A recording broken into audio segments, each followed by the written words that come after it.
Reproductive system. મનુષ્યમાં પ્રજનનની પ્રક્રિયા જે છે એને આપણે ડિસ્કસ કરવાના છે. હવે ઓલરેડી આપણને ખબર છે કે મનુષ્ય જે છે એ એક પ્રકારનું સામાજિક પ્રાણી છે. Human is a social animal. બરાબર, આપણને ઓલરેડી આઈડિયા છે. પણ પ્રજનનની વાત કરીએ ત્યારે લગભગ જોઈએ તો પૃથ્વી પર જેટલા સજીવો હાજર છે એટલા બધા જ પ્રજનનની પ્રક્રિયામાંથી પસાર થાય છે. અને શા માટે પ્રજનન કરે છે અને પ્રજનનનો હેતુ શું છે, રિપ્રોડક્શનનો એમ શું છે, એના માટે આપણે ડિસ્કસ કરવાનું છે. બરાબર. હવે જનરલી જોઈએ તો એક કોષીય સજીવથી લઈને બહુકોષીય સજીવ સુધીના મનુષ્ય સુધી વાત કરીએ તો તમે એની અંદર જોવો છો કે એક કોમન લક્ષણ છે કે બધા જ સજીવો છે એ કોષોના બનેલા હોય. The cell is the structural and functional unit of the body. બરાબર, એટલે કે કોઈ પણ સજીવ જે છે એમના રચનાત્મક અને ક્રિયાત્મક એકમ તરીકે કોષ આવેલો હોય છે. બરાબર, અને આ કોષ જે છે એની અંદર કંઈક જનનિક દ્રવ્ય આવેલું છે જેને આપણે ડીએનએ કે રંગસૂત્રના સ્વરૂપની અંદર ઓળખીએ છીએ. તો ડીએનએ કે રંગસૂત્ર જે છે એ ચોક્કસ પ્રકારની માહિતી ધરાવે છે જનીનોના સ્વરૂપમાં. બરાબર, જીન્સના ફોર્મમાં એની અંદર ચોક્કસ માહિતી છે. હવે આ ચોક્કસ માહિતી જે છે એ પ્રજનનની પ્રક્રિયા વડે એ આવનારી સંતતિ છે એમની અંદર ટ્રાન્સફર કરે છે. મતલબ કે અંતે તો કોઈ પણ સજીવ છે એનો મુખ્ય હેતુ શું થયો તો કે પૃથ્વી પર પોતાનું અસ્તિત્વ ટકી રહે એટલા માટે પોતામાં રહેલું જનનિક દ્રવ્ય છે આવનારી સંતતિ છે એમની અંદર ટ્રાન્સફર કરવું, આ એનો મુખ્ય હેતુ છે. બરાબર, હું હાલના તબક્કે એવું કહું કે મારી અંદર ઘણા બધા વર્ષોના મારા જે પૂર્વજો હતા એમના બધા જનનિક દ્રવ્ય હાજર છે તો ઇટ્સ રાઈટ. બરાબર, કારણ કે પૃથ્વી ઉપર હવે પછી આગળ ઉપર જ્યારે મારી સંતતિ આવે છે બરાબર ત્યારે એ શું છે તો કે એ પોતે પોતાનું અસ્તિત્વ મારા દ્વારા ટકાવે છે અને મારું જનનિક દ્રવ્ય છે એમને સાચવે છે અને એ એની સંતતિ દ્વારા મારું જનનિક દ્રવ્ય છે કે મારા પૂર્વજોનું જનનિક દ્રવ્ય છે એને આગળ ઉપર ટ્રાન્સફર કરશે. તો પ્રજનન છે દેખીતી રીતે કોઈ પણ સજીવ પૃથ્વી ઉપર પોતાનું અસ્તિત્વ જાળવવા માટેની એક પદ્ધતિ છે અને એ સંતતિના માધ્યમ વડે એક જનરેશનમાંથી બીજી જનરેશનની અંદર ટ્રાન્સફર થાય છે. આ પ્રજનનનો મુખ્ય હેતુ છે. બરાબર છે. હવે એની અંદર અલગ અલગ વસ્તુ ડિસ્કસ કરવાની છે. આપણે અલગ અલગ પોઈન્ટ્સ છે ડિસ્કસ કરવાના છે કે જેના અંતે આપણને પુખ્ત સજીવનું નિર્માણ થતું જોવા મળે છે. બરાબર, અને એના પહેલા આપણે ડિસ્કસ કરવાનું છે કે કઈ કઈ પ્રક્રિયાઓમાંથી સજીવ છે પસાર થાય છે ત્યારે એક નવા સજીવ કે નવા સંતતિની ઉત્પત્તિ થાય છે. બરાબર, મુખ્યત્વે અલિંગી અને લિંગી પ્રજનન એટલે કે સેક્સ્યુઅલ એન્ડ એસેક્સ્યુઅલ રિપ્રોડક્શન છે મેઇન છે. પણ એમાં એસેક્સ્યુઅલ રિપ્રોડક્શન આગળના ચેપ્ટર્સની અંદર આપણે સ્ટડી કરી રહ્યા છીએ. હવે જે અત્યારે જોવાનું છે મનુષ્યની અંદર થતું લિંગી પ્રજનન છે એને આપણે ડિસ્કસ કરવાના છે. તો વધારે ટાઈમ નહીં લેતા સ્ટાર્ટ કરીએ. ફર્સ્ટ ઓફ ઓલ આપણે જોવાનું છે કે મનુષ્ય જે છે એમની અંદર પ્રજનન અંગો આવેલા હોય છે અને એ પ્રજનન અંગો છે એને આપણે બે ભાગની અંદર ડિવાઈડ કરીએ છીએ, વહેંચીએ છીએ. બરાબર, પ્રજનન તંત્ર જે છે રિપ્રોડક્ટિવ સિસ્ટમ એને આપણે મુખ્યત્વે અંગોને આધારે બે ભાગની અંદર વિભાજિત કરીએ છીએ. એમાં આપણે કહીએ છીએ પ્રાઇમરી સેક્સ ઓર્ગન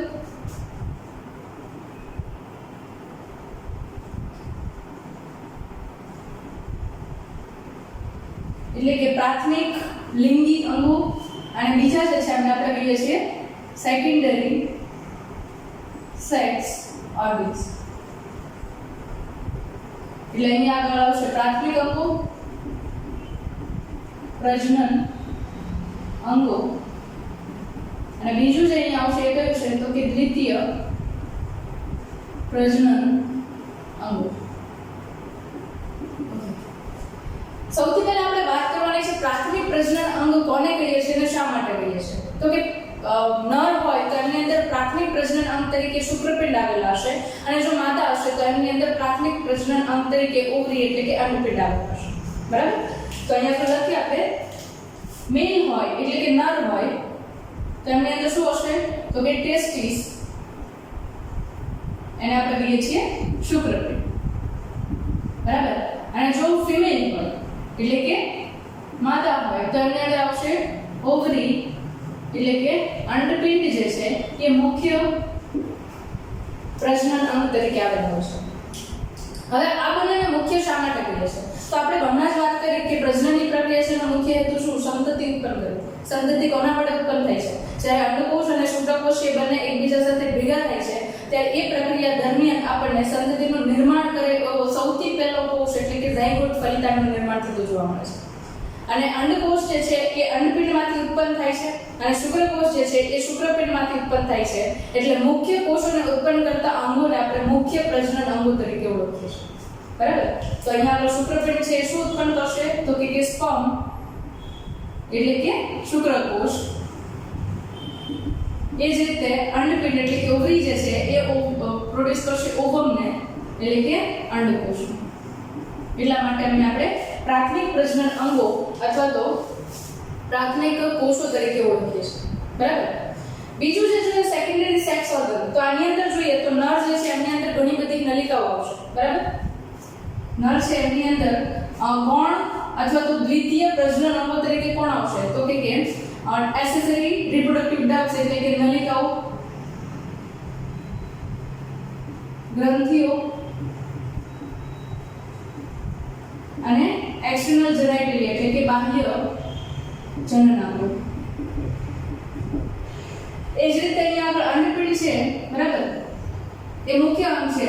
તો માદાની અંદર દ્વિતીય અંગ તરીકે તો કે વાહિનીઓ, અન્ય અંગો તેમજ બાહ્ય જનનાંગો.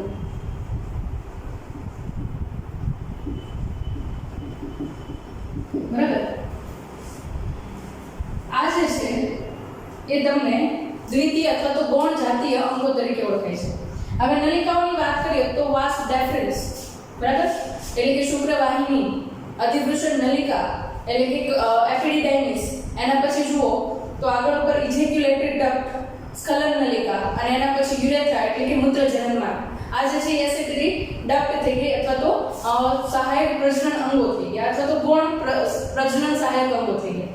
તમે નોટ ડાઉન કરતા હોય તો તમે નોટની અંદર નોટ ડાઉન કરી શકો છો. બાકી આગળ જ્યારે નર પ્રજનન તંત્ર છે એની અંદર પાછું ડિટેલમાં હું એનું રાઇટ અપ પણ કરીશું. બરાબર?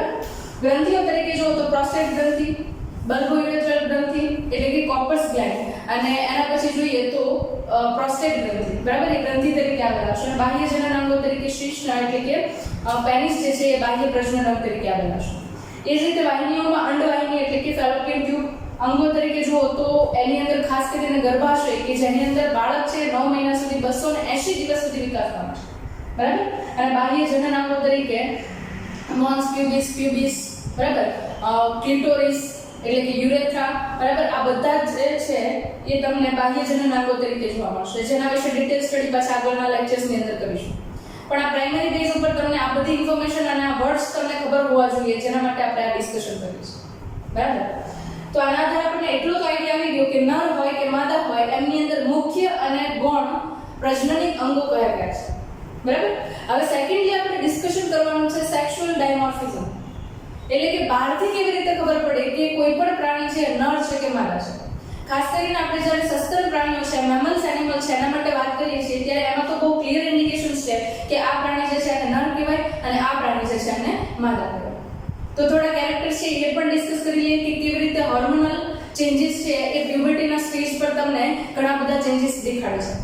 એટલે ઇન શોર્ટ કહું તો આપણે 22મા ચેપ્ટરની અંદર જોઈ ગયા 11th ની અંદર કે જેમાં તમે અંતસ્રાવી ગ્રંથિઓ તરીકે શુક્રપિંડ અને અંડપિંડ જોયા હતા, જેની ઉપર પિટ્યુટરી ગ્રંથિ અને હાઇપોથેલેમસમાંથી આવતા અંતસ્રાવ FSH અને LH જે છે એમના વડે અસર થતી અને એ મુખ્યત્વે પ્રજનન અંગોના વિકાસમાં અને ચક્રીય ફેરફારોને જાળવવામાં મદદ કરતા.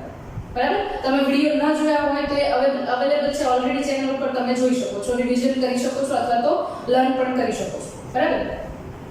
તો હવે જે મેઇન વાત કરીએ છીએ આપણે શેની કરીએ છીએ તો કે સેક્સ્યુઅલ ડાયમોર્ફિઝમ.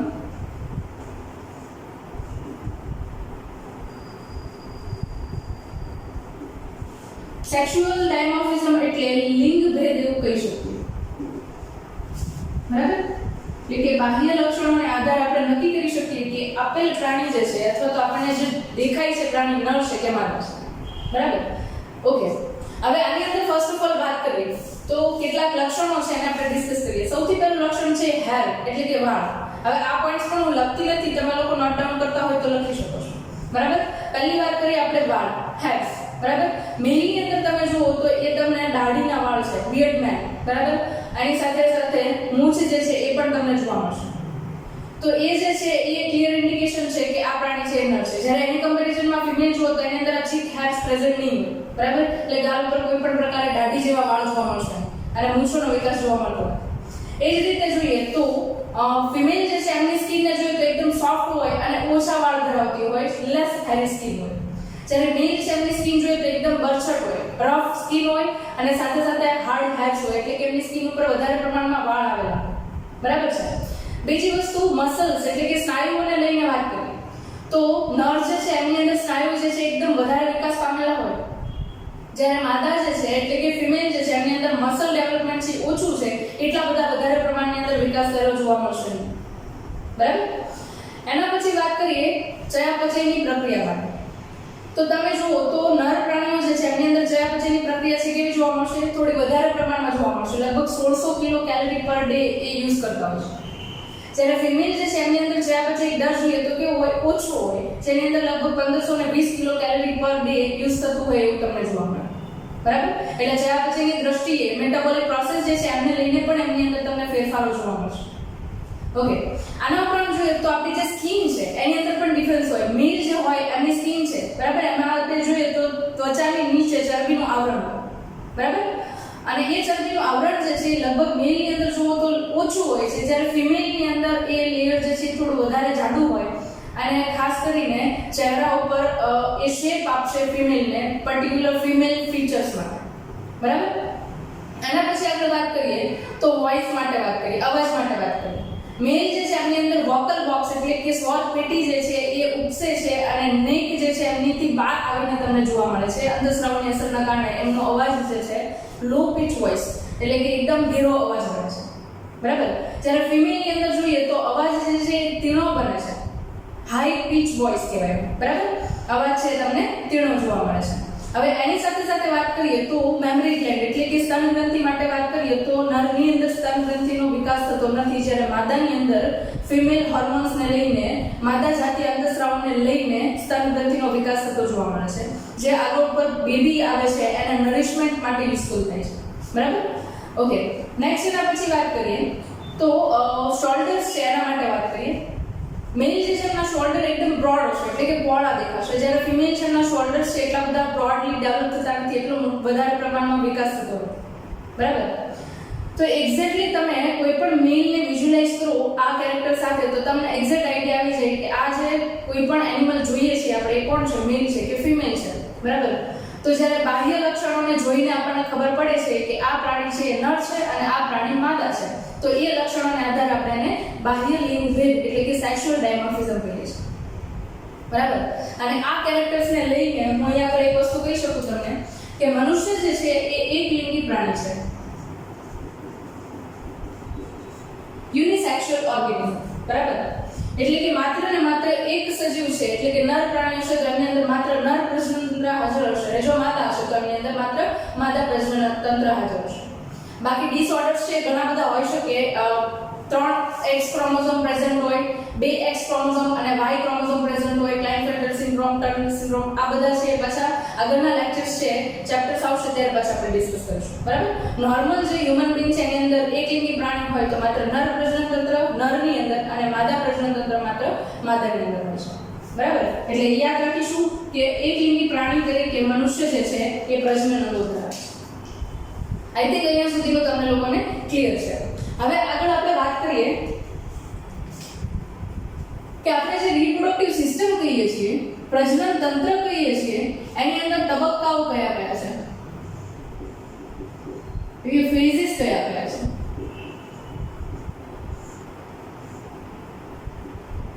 હવે આ ફેઝ જે છે એના માટે ડિસ્કસ કરવાનું છે.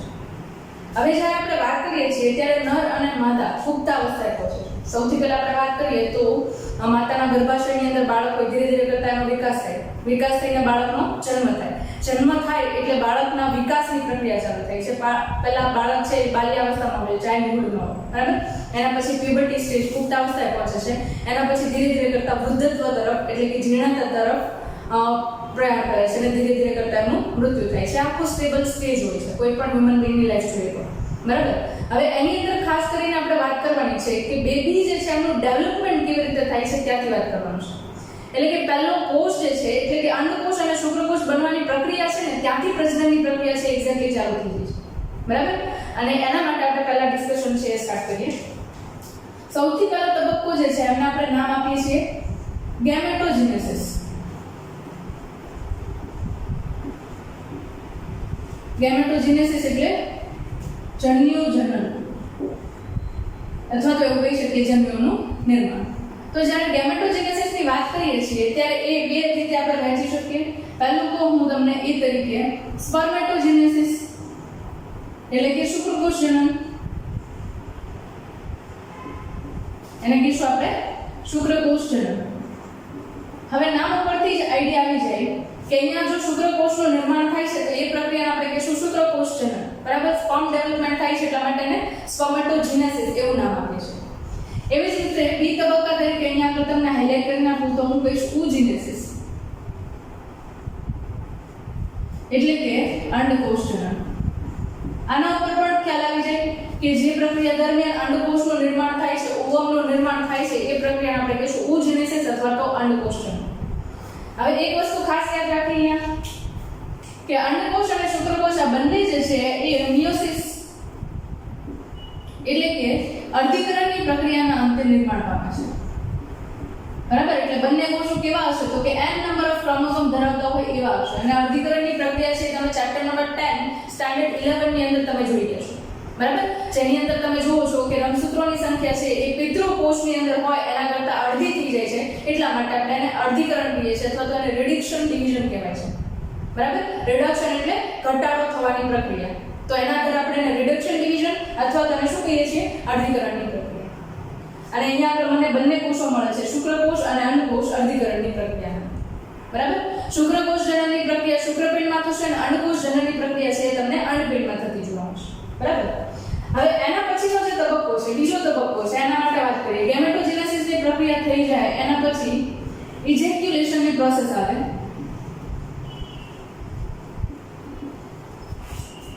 ગુજરાતીમાં કહું તો સ્ખલનની પ્રક્રિયા. બરાબર, અથવા તો ઇન્સેમિનેશનની પ્રોસેસ એવું પણ આપણે એને કહી શકીએ. ઓકે, હવે આપણને ખબર છે કે અંડકોષો જે છે એ અંડપિંડમાંથી મુક્ત થઈને ગર્ભાશય સૂત્ર તરફ પ્રયાણ કરે છે. બરાબર, અને એવી જ રીતે શુક્રપિંડમાંથી શુક્રકોષો ઉત્પન્ન થઈને જનનીય નલિકાઓ છે, ગેમેટિક ડક્ટ છે, બરાબર, એમના વડે પ્રયાણ કરશે ક્યાં તરફ તો કે એ શીર્ષના તરફ પ્રયાણ કરશે, પેનિસ તરફ પ્રયાણ કરશે. જ્યારે પ્રજનનની પ્રક્રિયા થાય છે, સમાગમની પ્રક્રિયા થાય છે, ત્યારે એના અંતે નર જે છે એમના વડે શુક્રકોષ કે જે પ્રવાહી સ્વરૂપે સિમેન સ્વરૂપે હાજર છે, બરાબર, એનો ત્યાગ તમને માદાના યોનિ માર્ગની અંદર થતો જોવા મળે છે. તો એ પ્રોપર પ્રોસેસ જે છે એને આપણે નામ આપીએ છીએ ઇજેક્યુલેશન અથવા તો ઇન્સેમિનેશન. અને ઇન્સેમિનેશનની પ્રક્રિયાનું મુખ્ય કારણ શું અથવા તો હેતુ શું છે તો કે એમના વડે નરની અંદર રહેલા શુક્રકોષો છે એમને માદાના પ્રજનન તંત્રની અંદર પહોંચાડવામાં આવે છે. એટલે હું એમ કહી શકું ઇજેક્યુલેશનની પ્રોસેસ એટલે શું કહી શકું તો કે ગેમેટ ટ્રાન્સફર, જન્યુઓનું સ્થળાંતર.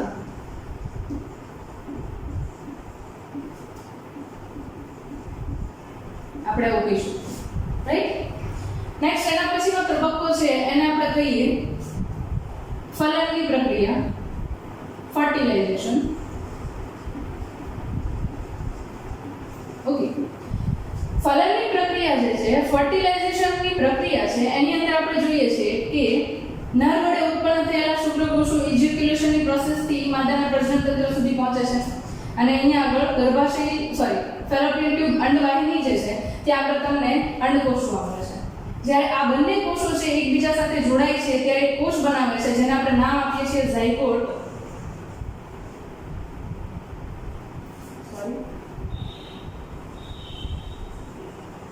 એટલે કે એને કહીશું આપણે ફલિતાંડ અથવા એને કહી શકીએ યુગ્મજ. હવે અહીંયાથી કોઈ પણ સજીવના નિર્માણની જર્ની છે એ સ્ટાર્ટ થાય છે. કોઈ પણ ઓર્ગેનિઝમ છે એના ડેવલપમેન્ટની જે પ્રોસેસ છે તમને ફલિતાંડથી સ્ટાર્ટ થતી જોવા મળે છે. બરાબર, ઓકે. તો ફલિતાંડ જે છે એ હું કહી શકું કે ભવિષ્યનું એક કોષીય સજીવ છે અથવા તો એક કોષીય બાળ છે, બરાબર, કે જેની અંદરથી આખા સજીવનું નિર્માણ પામશે ફર્ટિલાઇઝેશનની પ્રોસેસ. હવે જેવી ફર્ટિલાઇઝેશનની પ્રોસેસ થાય છે એટલે તરત જ એને અનુસરીને ચોથી જે પ્રક્રિયા છે એને આપણે કહીએ છીએ ક્લીવેજ. એને ગુજરાતીમાં આપણે કહીશું વિખંડન. વિખંડન એટલે બીજું કાંઈ નથી પણ ફલિતાંડ જે છે એમની અંદર જે કોષ વિભાજનની પ્રક્રિયા છે એને આપણે વિખંડનની પ્રક્રિયા કહીએ છીએ. ફલિતાંડના કોષ વિભાજનની પ્રક્રિયા એટલે આપણે એને નામ આપીશું વિખંડન. હવે અહીંયા આગળ કોષ વિભાજન અને વિખંડન આ બંને પ્રક્રિયાઓ છે એ અલગ છે. જ્યારે આપણે વિખંડનને ડિટેલમાં ડિસ્કસ કરીશું ત્યારે હું તમને કોષ વિભાજન અને વિખંડન વચ્ચે શું તફાવત છે એટલે કે સેલ ડિવિઝન અને ક્લીવેજ વચ્ચે શું ડિફરન્સ છે એ તમને ત્યારે એક્સપ્લેન કરીશ. બરાબર. હવે અહીંયા આગળ તમે જુઓ તો આ ફલિતાંડ બની ગયું. ફલિતાંડ જે છે એનો એકમાંથી બે કોષોમાં નિર્માણ થશે. બરાબર. હજી પાછું ડિવિઝન થશે એટલે બે માંથી તો કે ચાર કોષો જે છે એનું નિર્માણ થશે. 4 માંથી 8 કોષોનો, 8 માંથી 16 કોષોનો, એવી રીતે ઘણા બધા કોષો જે છે નિર્માણ થશે. અને એના પછી એક તબક્કો આવે છે જેને આપણે કહીએ છીએ ઇમ્પ્લાન્ટેશન સ્ટેજ, અથવા તો એની પહેલા હું તમને કહું તો એને હું કહીશ બ્લાસ્ટુલા સ્ટેજ, ગર્ભકોષ્ઠીય અવસ્થા. બરાબર. એટલે આના પછી જોઈએ તો ચોથા પછી જે તબક્કો આવશે એને આપણે કહીશું પાંચમો તબક્કો. અને એ પાંચમો તબક્કો જે છે એની અંદર તમે જુઓ છો ઇમ્પ્લાન્ટેશનની પ્રોસેસ. બરાબર. ગર્ભસ્થાપનની પ્રક્રિયા.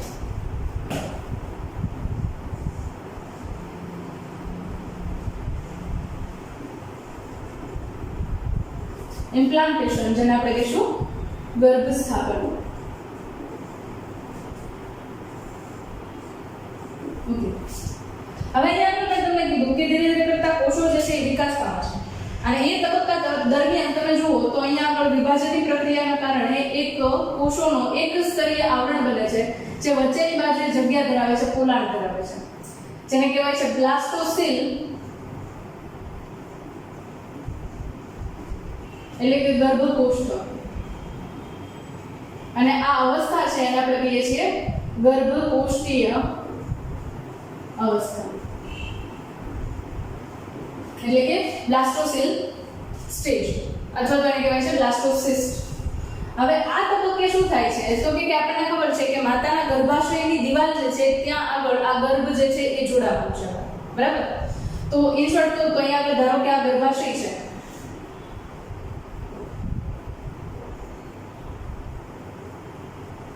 બરાબર. તો ગર્ભાશય જે છે એ અંદરની તરફ જે દિવાલ ધરાવે છે એની સાથે આ જે બ્લાસ્ટોસીલ ધરાવતું ગર્ભકોષ્ઠીય અવસ્થા જે છે એના વડે એ અહીંયા આગળ જોઈન્ટ થશે. બરાબર. અને જે માતાના ગર્ભાશય સાથે જોડાણની પ્રક્રિયા છે એને આપણે શું કહીશું ગર્ભસ્થાપન એટલે કે ઇમ્પ્લાન્ટેશનની પ્રોસેસ કહીશું. બરાબર. ઓકે. ઇમ્પ્લાન્ટેશનની પ્રોસેસ થઈ ગઈ એના પછી જે આવે છે એને આપણે કહીએ છીએ પ્લેસેન્ટેશન અથવા તો પ્લેસેન્ટા નું ડેવલપમેન્ટ થાય છે એ સ્ટેજ. પ્લેસેન્ટેશન એટલે કે જરાયુ નિર્માણ.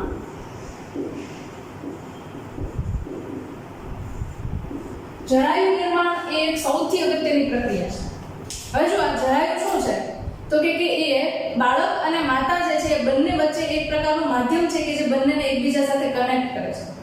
આપણને એ પણ ખબર છે કે બાળક જે છે એનો વિકાસ થાય છે ત્યારે સંપૂર્ણપણે પોષણ માટે માતા ઉપર આધાર રાખે છે. તો એ માતા જે છે એ પોતે પોષણ આપવા માટે એક માધ્યમ સર્જે છે. બરાબર. આખું જે આવરણ બને છે એને આપણે જરાયુ કહીએ છીએ. અને જરાયુ જે છે એ બાળકની અંદર શ્વસનની પ્રક્રિયા માટે જરૂરી ઓક્સિજન, શ્વસનની પ્રક્રિયાના અંતે ઉત્પન્ન થયેલો કાર્બન ડાયોક્સાઇડ એને દૂર કરશે. ઉત્સર્જનની પ્રક્રિયા દરમિયાન ઉત્પન્ન થયેલો યુરિયા, યુરિક એસિડ એ બધું દૂર કરશે. સાથે સાથે પોષક દ્રવ્યો તરીકે ગ્લુકોઝ, ફ્રુક્ટોઝ, વિટામિન્સ, મિનરલ્સ આ બધી વસ્તુઓ જે છે એમને પહોંચાડશે. બરાબર. પણ અહીંયા આપણે એક વસ્તુ ખાસ ધ્યાનમાં રાખવી કે આ બધી વસ્તુ માતાના શરીરની અંદરથી બાળક સુધી પહોંચે છે, માતાના બ્લડ સુધી પહોંચે છે. પણ એ વસ્તુ યાદ રાખવાની કે બાળકની અંદર ક્યારેય પણ માતાનું બ્લડ છે, રુધિર છે એ કોન્ટેક્ટમાં આવતું નથી, સિવાય કે જન્મની પ્રક્રિયા થાય છે ત્યારે પાછો એ ટોપિક છે એને આપણે અલગથી સમજવાના છે. બરાબર. એટલે આ વસ્તુ ખાસ યાદ રાખવી કે બાળક જે છે એ સીધું માતાના બ્લડના કોન્ટેક્ટમાં ક્યારેય પણ ગર્ભ વિકાસ દરમિયાન આવતું નથી. બરાબર. વચ્ચે જે માધ્યમ છે ને એ માધ્યમ છે એ પ્લેસેન્ટા છે. આ ખાસ યાદ રાખજો. બરાબર. તો અહીંયા આગળ આ જે માધ્યમ છે બરાબર એ શું થયું તો કે એ પ્લેસેન્ટા થયું. એ પ્લેસેન્ટા વડે બધા જ પ્રકારના દ્રવ્યોની આપ-લે કરવા માટે જોડાણ ધરાવે છે માતા અને બાળકની વચ્ચે. બરાબર. જેને આપણે પ્લેસેન્ટેશન કહીએ છીએ. ઓકે. એના પછીનો જે તબક્કો છે એને આપણે કહીએ છીએ ગેસ્ટ્રુલેશન અથવા તો ગેસ્ટ્રુલા સ્ટેજ. ગેસ્ટ્રુલેશન. બરાબર. ગુજરાતીમાં એને કહીએ છીએ આંતરકોષ્ઠી અવસ્થા. આંતરકોષ્ઠી અવસ્થા. ઓકે. આંતરકોષ્ઠી અવસ્થા એટલે શું તો કે અહીંયા જેની અંદર 3 ગર્ભસ્તરનું નિર્માણ થાય છે. બાહ્ય ગર્ભસ્તર, મધ્ય ગર્ભસ્તર અને અંતઃ ગર્ભસ્તર. બરાબર. એક્ટોડર્મ, એક્ટોડર્મ, મેસોડર્મ એન્ડ એન્ડોડર્મ. આ 3 સ્તર જે છે એમનું નિર્માણ તમને થતું જોવા મળે છે. આને થોડું હું તમને યાદ કરાવું. તમને યાદ હોય તો સ્ટાન્ડર્ડ નંબર 11 ચેપ્ટર નંબર 4 જેની અંદર આપણે એનિમલ કિંગડમને સ્ટડી કરીએ છીએ, પ્રાણીઓ જે છે એમનો અભ્યાસ કરીએ છીએ અને એનું ખાસ કરીને વર્ગીકરણ જોઈએ છે. તો વર્ગીકરણના અમુક તમે પાસાઓ જોતા હતા, કેરેક્ટર્સ જોતા હતા, એની અંદર તમારે ટ્રિપ્લોબ્લાસ્ટિક એનિમલ, ડિપ્લોબ્લાસ્ટિક એનિમલ આવા શબ્દો આવતા હતા. એટલે કે દ્વિગર્ભસ્તરીય પ્રાણીઓ, ત્રિગર્ભસ્તરીય પ્રાણીઓ આવા તમને શબ્દો આવતા હતા. હવે એ શબ્દો જે છે ને આને લઈને આવતા હતા. આંતરકોષીય અવસ્થા જે છે એવી અવસ્થા છે કે જેની અંદર આ જે કોષો બને છે વિભાજન પામીને, એ કોષો જે છે 3 સ્તરની અંદર વિભાજિત થાય છે. સૌથી બહારનો સ્તર એટલે કે એક્ટોડર્મ, વચ્ચેનું સ્તર એટલે કે મેસોડર્મ અને સૌથી અંદરનું સ્તર એટલે કે એન્ડોડર્મ. એટલે કે બાહ્ય સ્તર, મધ્ય ગર્ભસ્તર અને અંતઃ ગર્ભસ્તર. આ 3 તબક્કા વાઇઝ જે કોષો સ્તરની અંદર ગોઠવાય છે એ તબક્કાને આપણે નામ આપીએ છીએ ગેસ્ટ્રુલેશન. બરાબર. એ તબક્કાને શું નામ આપશું આપણે? ગેસ્ટ્રુલેશન. સૌથી બહારનું એટલે તો કે એક્ટોડર્મ, એને આપણે કહીશું બાહ્ય ગર્ભસ્તર. બરાબર. એના પછી જે છે એને આપણે કહીએ છીએ મેસોડર્મ, મધ્ય ગર્ભસ્તર, મેસોડર્મ, મધ્ય ગર્ભસ્તર અને સૌથી અંદરનું જે છે એને આપણે કહીએ છીએ એન્ડોડર્મ.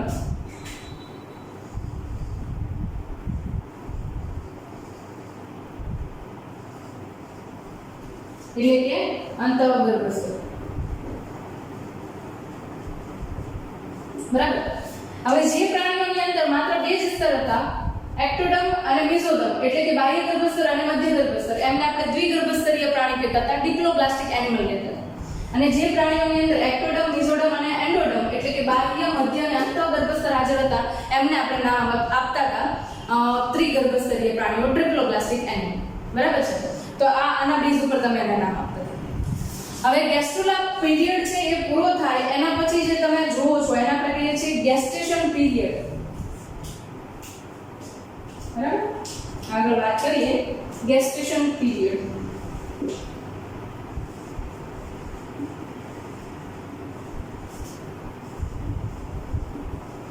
અથવા તો એના કરતા બેટર છે કે આપણે એને નામ આપીએ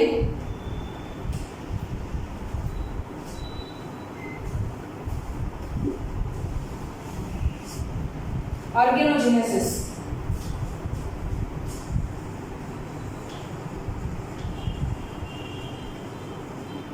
એટલે કે અંગજનનની પ્રક્રિયા. ઓકે. હવે અત્યારે આપણે શું જોયું ના તો કે 3 સ્તરની અંદર ગર્ભાશયની અંદર બાળક જે છે એ રૂપાંતરિત થઈ ગયું છે. અને 3 સ્તર શું કામ બને છે તો કે 3 સ્તર છે એની અંદરથી અલગ અલગ પ્રકારના અંગો ઉત્પન્ન થવાના છે. બરાબર.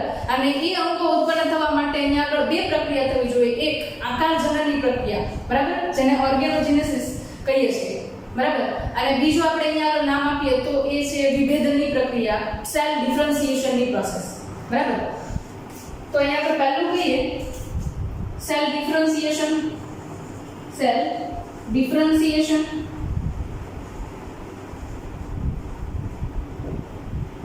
એટલે એને આપણે કહીશું કોષ વિભેદન.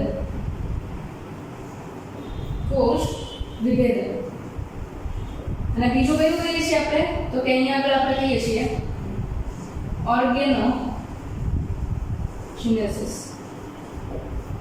બરાબર. આકારજનન.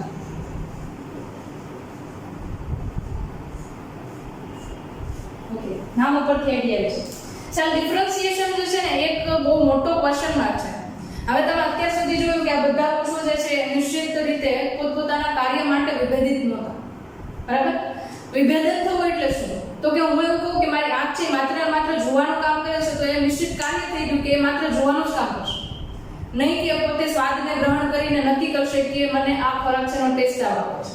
બરાબર. એટલે એનું શું થયું તો કે નિશ્ચિત કાર્ય માટે એનું રૂપાંતર થયું. તો આ નિશ્ચિત કાર્ય માટે જ્યારે કોઈ પણ કોષ છે એનું રૂપાંતરણ થાય છે, ડેવલપમેન્ટ થાય છે, ત્યારે એ પ્રોસેસ જે છે એને આપણે સેલ ડિફરન્સિએશન એટલે કે કોષ વિભેદનની પ્રક્રિયા કહીએ છીએ. અને આ કોષ વિભેદનની પ્રક્રિયા છે એના જ કારણે અલગ અલગ પ્રકારના અંગો બને છે. ફોર એક્ઝામ્પલ લીવર એટલે કે યકૃત કહું તો એ કેમિકલ ફેક્ટરી તરીકે કામ કરશે. કિડની જે છે મૂત્રપિંડ છે એ આપણા શરીરની અંદર પ્યોરિફાયર તરીકે વર્ક કરશે, શુદ્ધિકરણની પ્રક્રિયામાં ભાગ ભજવશે. હૃદય જે છે પમ્પિંગનું કામ કરશે, બરાબર. તો આવી રીતે તમે જુઓ તો શરીરના બધા જ કોષો છે એ પોતાના કાર્યને અનુલક્ષીને રૂપાંતરિત થાય છે. પણ એક ક્વેશ્ચન માર્ક છે કે અહીંયા આગળ કાર્યને અનુલક્ષીને રૂપાંતરણ થાય છે તો એવી કઈ પ્રક્રિયા થાય છે કે અચાનક કોષો જે છે પોતાના કાર્યને લઈને રૂપાંતરિત થવા માંડે છે. ઓકે, એ તમારે જોવું હોય તો આગળના લેક્ચર્સ છે ને કન્ટિન્યુ કરજો, બરાબર. તો એ ક્વેશ્ચન જે છે એનો આન્સર તમને આગળના લેક્ચર્સની અંદર આવી જશે.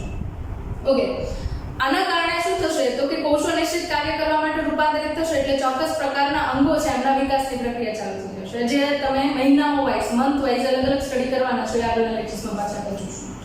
અને છેલ્લી અને લાસ્ટ પ્રોસેસ કહીએ તો ઓર્ગેનોજેનેસિસ થઈ જાય. ગેસ્ટેશન પીરિયડ જે છે આખો પૂરો થઈ જાય 9 મહિના એટલે કે 280 દિવસનો એક્ઝેક્ટ કહીએ તો એવરેજ ટાઈમ છે તમને હ્યુમન બીંગ ની અંદર ગેસ્ટેશન પીરિયડ મળે છે, બરાબર. અને એના પછી 9મું જે છે એને કહીએ છીએ આપણે પ્રસૂતિની પ્રક્રિયા.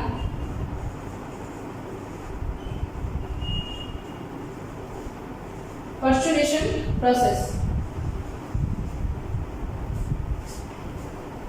હવે આ પ્રક્રિયા જે છે એની અંદર શું થશે તો કે આ બર્થ પ્રોસેસ છે, બાળકના જન્મની પ્રક્રિયા છે.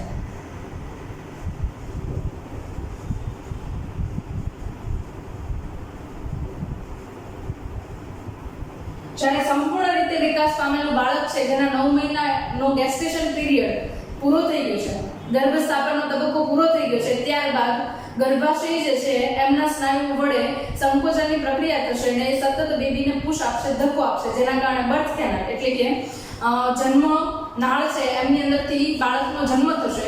અને એ બાળક જે છે હવે સંપૂર્ણ રીતે વિકસિત છે, જે પોષણ માટે માતા ઉપર આધાર રાખે છે અને આગળ ઉપર ધીરે ધીરે કરતા વિકાસ પામશે. બાલ્યાવસ્થા, પુખ્તાવસ્થા અને એના પછી જોઈએ તો એ વૃદ્ધાવસ્થા તરફ જશે. તો આ જે સ્ટેજીસ છે એની અંદર ડેવલપમેન્ટ જે છે એની આખી પ્રોસેસ જે છે એ શોર્ટ ફોર્મની અંદર મેં તમને એક્સપ્લેન કરી છે. આગળના જે લેક્ચર્સ છે એમની અંદર આ બધી પ્રોસેસ છે એમને આપણે ડિટેલમાં ડિસ્કસ કરવાના છીએ. આ લેક્ચર જે છે એમનાથી તમને ઇન્ટ્રોડક્શન મળે છે કે હ્યુમન બીંગ છે એની અંદર રિપ્રોડક્શન થાય છે તો એની અંદર કયા કયા તબક્કાઓ છે. છતાં પણ આને રિલેટેડ કોઈ પણ ડાઉટ હોય તો તમે લોકો કમેન્ટ બોક્સની અંદર કમેન્ટ કરી શકો છો. હું ટ્રાય કરીશ કે તમને લોકોને કમેન્ટ્સના આન્સર આપીશ.